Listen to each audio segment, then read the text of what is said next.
أمة سنبلاء تبو سابق تكا أمة ما بيجسني موتما بيجسني اتخاذها تكا ومتكا اتخاذ بلاء عامي أجان قوتو تولين ما قبدي سنيف أمة خين ربي صدادا ربي صدادا حالي سنجرتن أبسمت أجمانو مباركس ربين أكا ديليت جنافلي سنا خداجة إنني ساي في خدتو أجمانو تيلي ولتي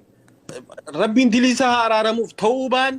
توبان قرتي وانتا كإراشينا ودا إرامورم ودا وان قد انسكرا سبحان الله الردلين تكاتي هقا أستي دليدي عالم خنبوتو والكيس نبي صلى الله عليه وسلم إن ترى أجنبي تكا هركا فورورا هركا خيل أمال إبداتين أبتشو ترويا دجت هقا ترتي متي أجنبي قانيس الرابوئي سنقبان هن أويسيني دير الرب بافتني ربين دلي هندني أرارمجان إلا المجاهرين ورموا الإسي دلي دلقوا ملي يا إخواني ربي خيسا صدادا إرفساني الدنيا تنابكي أمر رادية مجرد تدتي علماء أمني أرمو تقبلها تجرا مصر يابو ربي خيسا صدادا إجافتين دي بسنا أبارس علمائي إجدا إلمان دلوتيسا خان إلمان كبدا إلمان خيسا الرئيسيني ديبيا ربي خيسا صدادا ربي خيسا فكينيا نما فينتهينا بديدان نما جرجي رسول صلى الله عليه وسلم مفاتيح للخير والربك ديمت خيريبا نما غري جرا خبك ديمت شريبا نما شريبا انتهينا يا اخواني بيبك لا نيروبي تناس نما جرا نمني بديد لغوداب نما سودات علماء سودات شيكوتو سودات شيكوتو غرغدا ميقا يسين كيس جرا والله يو اجي سنتي يو سن ريفتن وان المودل تنكيسا يسني ديبت ربي خيسن سودات يا ربي خيسن سودات شيطاني الركن يسني تبچو جروخن غياك يا ما ربي مالجي وقال الشيطان لما قضي الأمر إن الله وعدكم وعد الحق ووعدتكم فأخلفتكم فما كان لي عليكم من سلطان إلا أن دعوتكم فاستجبتم لي فلا تلوموني ولوموا أنفسكم وياك يا ما هو قامرتين سنقول أمت شيطاني الرا كانت إسن دقيقون أني إسن ما يامي إسني تناف أواتي جا شيطاني ربي باللم إسني سيني أني اللي باللم إسني سين باللمني ربي لغا خيّا خجيبا خيّا فرطني جلد يمتن والله متيو سنين اللي ربي خي صدات وجاءن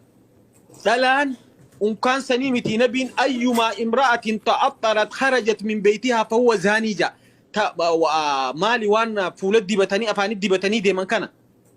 خنامتي شتو قرأت يو قبات الان زنا قوتي جاء نبي صلى الله عليه وسلم تفولد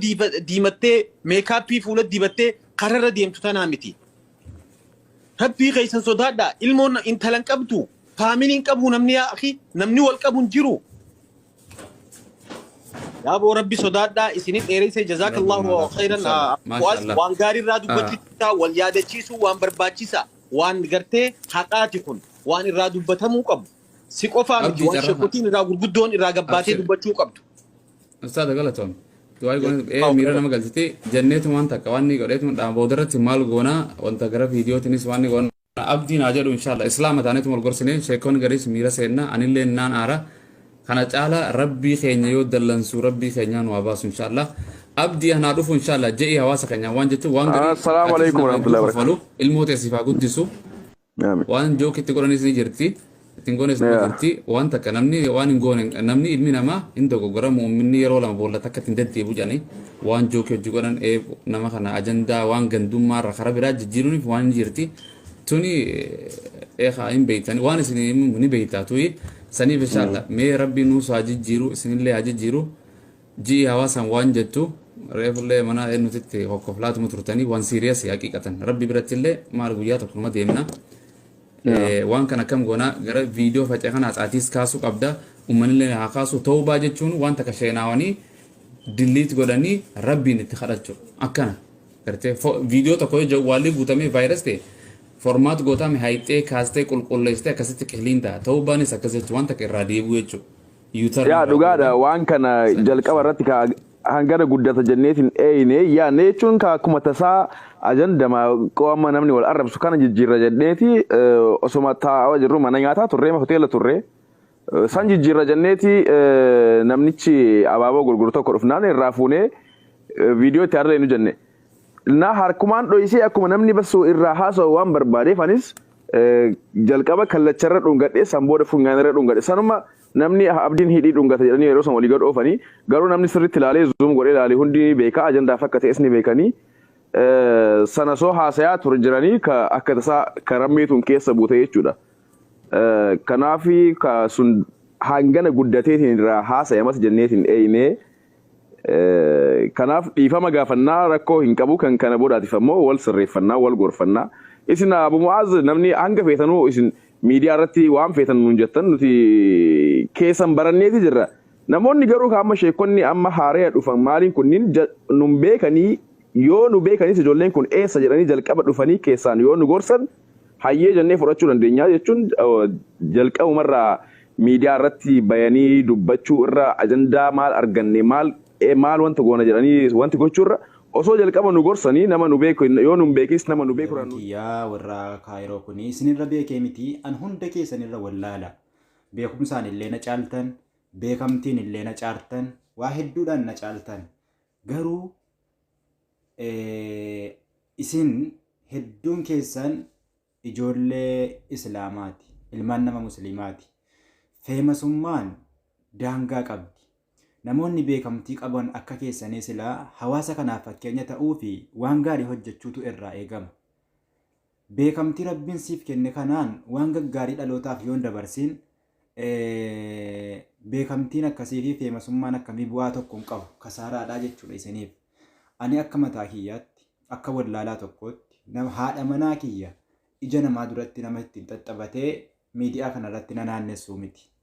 Dhudhungatee jechuudha. Garuu isin nama nikaarraa hin qabne nama keessattuu tokko bultiidha qabdan haadha manaa qabdan ilmoo qabdan ka ilmoon keessan isin jala deddeemtutu jira ka ilmoon keessan waan isin godhaa jirtan dhaabattee ilaalaa jirtantu jirtu isinii akkana ta'uu ilmoon keessan bura akkamitti haa guddattu kun gaafii kiyya gama biraatiin yoo waan tokko hunda hawaasa kana qaanfachuu dhiiftan Ustaad Raayyaa abbaa maccaan qaanfattanuu Ustaad Raayyaa isin beeku warra miidiyaa kanarratti dudubbatu hunda keenya ni beeku. Kana bira darbee immoo nama isinii wajjin gastii seenee haasa'ee isin gorsaa jirudha. Akkuma kana hojii keessan har'a laalu bori maal jettanii nama kanatti gadi baatu. Kan hawaasaa dhiisaa kan rabbii dhiisaa nama kabajamaa akkasiillee hin qaanfattanuuma. Nama akkanaallee hin qaanfattanuun jedhaan. Biyya keenya shiinii maabaraa jennaan jira. Bakka dabootti. Bakka du'aatti hundi namaa shiinii kana keessaa dhugaa hin deddeema shiiniin kun mucayyoo tokkitti akka shiinii maabaraatti daddabartanii dhungachuun qaaniidha wallaahi qaanii bareeche nama qaanfachiisa yaa akii dhiisaa of baraa namoonni biyya faranjii biyya akkasii jiran iyyuu islaamummaa isaaniitiin ni boonu waan ajandaa godhamu hedduu jira ka feemasummaa barbaadu jira kan abaaboo barbaadu jira achi keessaa Reedii Adamee fudhaa hin argine bakka xixiqqootti ani ijoollee kaayiroo keessaa gurbaa Reedii Adam kana dhugaa rabbii bilchaattuu namaati qoortuudha mucaan kun qoortuu namaati dubartii isa ijoollee ni dheengaddallee mucayyoon sun itti maramtellee isheet itti marame malee inni amma kana akka ijoollee kana afaan hin baalagatullee kan amma ijoolleen goggodhaa jiran kana keessatti illee hin argine keessattuu namni bultii qabu. Ilmoon kan kee waan miidiyaa irra deddeemu kana bira arguuf teessii bar kan hawaasaa yoo osoo taa'u kan sheekotaa yoo osoo taa'u ani eenyu jedhamee gadhaabadhaa of ilaala namni isinitti kana bira darbee immoo dheengadda tokko Ustaad Raayyaa laayivii ba'anii turan mubaarik tokko achi jala deemee nagalchaa gastii jedha yaa akii qaanfadhaa seentanii namoonni gurguddaan akkasii gaafa laayivii dhufanii dubbatanuu xiqqaatanii osoo hin taane nu gorsuufi har'a isin dubartii achi garagalchitanii udduu laalaa asii bishaariinaa gadi jedhaa kaan afaan keessa wayiin xuxxuuxaa kaan naasi sirbi jedhaa sheekutii nama guddaa akkana jala deemtanii immoo gastii nagalchaa kana sheemiidha. Dura sirra'aati amantaa keessan sirreeffadhaati obboleewwan kiyya hiriyoottan kiyya qaqqaalii kiyya babbareedduuwwan kiyya namoota kiyya sii galee nasiyaadha kanaan isiniif dhaamu kun. Kas godhaa yoommoo diddan ofii keessanii bakkuma nu fakkaatu yoo dhaabbanne barbaachisaadha dhugaa rabbii.